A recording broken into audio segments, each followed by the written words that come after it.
magandang araw sa inyo lahat. Ako po si Dennis, ayan. Usap po tayo. O magsishare po ako sa salita po ng Diyos. Tungkol po sa kay Jonas, sa Nineveh, ayan. Ano po? At yun po ating pag-usapan po ngayon. Ano ho ba yung Nineveh? Ang Nineveh ho, isang lugar ho yan eh. Oho, sa Assyria. Yung kabisera po yung Nineveh. Ano po? Meron pong 120,000 na populasyon ang Nineveh. Ano? Ngayon, ito pong si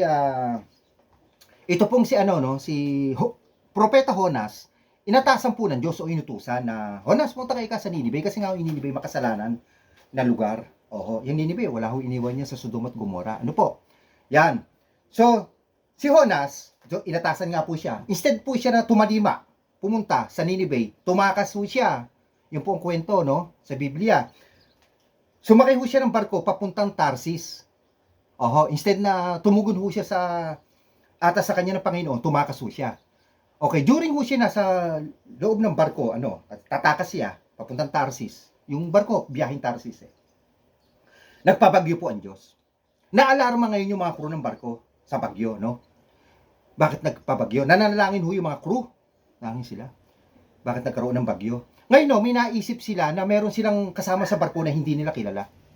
Ngayon, no, si Jonas na sa baba ng barko, pinagising ho nila at kinausap si Jonas. Sabi pa ako kay Jonas, mabagay, tutulog ka pa. So si Jonas, tinanong nila, umamin naman no si Jonas, siya may atas ang Panginoon na mangaral sa Nineveh. At siya tumakas. So yun po ang naging tingin ng dahilan ng mga crew kung bakit nagkaroon ng bagyo. So nanalangin na naman yung mga nasa barko na hihagis nila si Jonas sa dagat. So hinagis po nila si Jonas sa dagat. Ngayon, ang pagkahagis po kay Jonas sa dagat, ang Panginoon po, nagpadala po ng malaking isda. Ano po? Malaking isda. At nilunok nga po si Jonas. So, handun po siya sa loob ng tirang isda.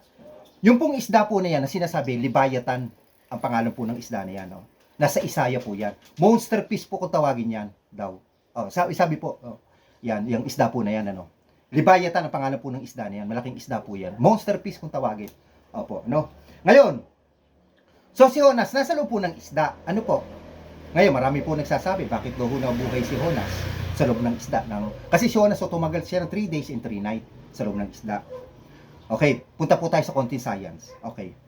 Kasi yung lumunok naman po kay Jonas na isda, hindi naman po carnivorous yun. Opo. Herbivore po yun. Opo, yung isda po na yun. Opo, kasi kung carnivorous po yun, ay si Jonas, siyempre baka kagatin, no? Kasi pag carnivorous, di ba, matatanim mong ipin nun, So, magkakalasog-lasog si Jonas nun. At saka yung tiyan ho nun ay, gastric juice ho ang nandun, matutunaw ho si Jonas, So, ang nasa loob po ng isda po, hindi naman po siya carnivorous, alkaline, ayun. Okay. Ano po? Ayun. Kasi po pagka herbivore, wala pong ganong ipin yun, hindi po nangangagat. Kasi nga, ang kinakain ho niyan ay halaman dagat. Ito po ang patunay na halaman dagat ang kinakain. Ano po? Okay. Jonas 2:5, lumubog po ako sa tubig at halos malunod. Natabunan ako ng tubig at ang ulo ko ay napuluputan ng mga halaman dagat. Sabi ko po sa inyo eh. Okay. Yung pong nasa loob po ng isda ay halaman dagat. Pag may halaman sa loob ng isda, ibig sabihin may oxygen. Kaya po si Jonas nakatagal po ng 3 araw, 3 gabi sa loob ng isda kasi may oxygen. Kasi ang oxygen, alam naman po natin, yung mga halaman na nakikita natin, nag-release po ng oxygen niya, which is kailangan po ng tao. Kaya po si Jonas, sinasabi, paano ikaw nakatagal si Jonas doon sa loob ng tirang isda? Paano nabuhay 3 araw, 3 gabi? Kasi nga napuluputan siya ng mga halaman dagat. Ibig sabihin, may oxygen kasi yung halaman, nag-release ng oxygen, nakakahinga si Jonas. At syempre, wala namang imposible sa Diyos. Siyempre, sa tulong na po ng Diyos yun. At si Jonas nga po ay nanalangin pa doon habang siya nasa loob ng isda. At may sinasabi na si Jonas ay tulog. Opo. Yon. So, balikan po natin. Yung konti lang. Yun nga po, hindi naman po carnivorous yan. Si Jonas at herbivore daw po yung uri ng isda. At hindi gastric juice ang nasa loob ng tirang isda. Kasi kung gastric, balik ako, di matutunaw si Jonas. Alkaline, ayan po sinasabi nila. Okay, at saka may oxygen, kaya nabuhay si Jonas. In short, yan. So, si Jonas ay nasa loob ng tirang isda, 3 days, 3 nights. Yan, nanalangin. May time doon na tulog si Jonas. At niluwa siya sa dalampasigan ng Nineveh. Marami hong nakakita nung niluwa si Jonas sa Nineveh. Kasi nga yung Nineveh makasalanan. Bakit? Kasi may sila dyan, may Diyos ang sinasamba. Alam niyo po kung ano pangalan? Ang pangalan po nun ay Dagon. Yung po sinasamba nila. Kalahati ay isda, kalahati ay tao. Kaya nga daw po yan no? Si Jonas, pinalunok sa isda. At inilwa, nakita ho ng mga mamamayan ng Nineveh na nilunok si Jonas ng malaking isda sa dalampasigan ng Nineveh. Kasi nga po, ang mga tiga Nineveh may sinasamba po na Diyos-Diyosan, ang pangalan po ay Dagon. Kalahati nga po ay tao, kalahati isda. Ano po? Kaya po si Jonas ay pinalunok sa isda para makita ho ng mga tiga Nineveh. Ano po? So, ibig sabihin, makasalanan po yan lugar ng Nineveh. Ano po? So, si Jonas po, in short, nag-start na po mangaral dyan sa Nineveh. Ano po? At tumugon naman po, may hari po doon eh. Tumugon po yung hari at yung mamamayan. Nagbago, nag-ayuno po sila. Nagbago. So, sabi ni Jonas, within 40 days, pag hindi kayo nagbago, hindi kayo nagbalik loob sa Diyos, wawasakin ang lugar ng Nineveh. So, natakot po sila, naniwala po sila kay Jonas, nagbago, nag-ayuno, sumunod na sila sa Diyos. Wala nang masamang gawa. Ito po sabi ng Panginoon. At sa Jonas 3:10, at nakita ng Diyos ang kanilang mga gawa na sila'y nagsihiwalay sa kanilang masamang lakad at nagsisi ang Diyos sa kasamaan na kanyang sinabing kanyang gagawin sa kanila at hindi na niya ginawa. So ang Diyos nung nagbago ang Nineveh ay hindi na niya po tinuloy ang pagwasak. Kasi nga nagbago, nagsisi naman. Ano po?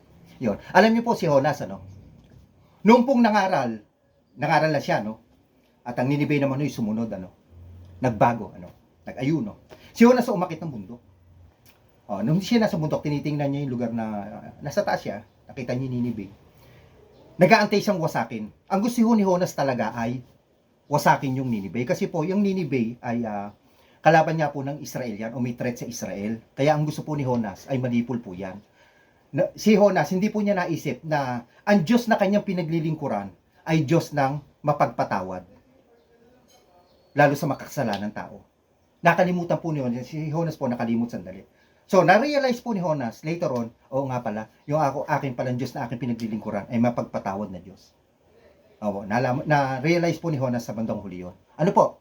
Okay, ayun. So, ano po ang dito, Ang aral po nating makukuha. Marami po. Una kay Jonas. Si Jonas, inatasan po siya, tumakas siya.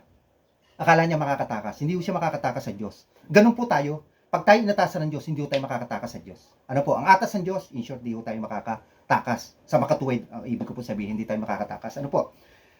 Ngayon, sa Nineveh, ang aral po makukuhan po natin dyan ay pag talagang mga makasalanan, bansa man, lugar man, bayan man, individual natin katawan po natin, basta ho tayo masama, nagbago, nagbalik ho tayo sa loob, ay patatawarin ho tayo ng ating Diyos. Ating Panginoong Ama, ating Panginoong Jesus.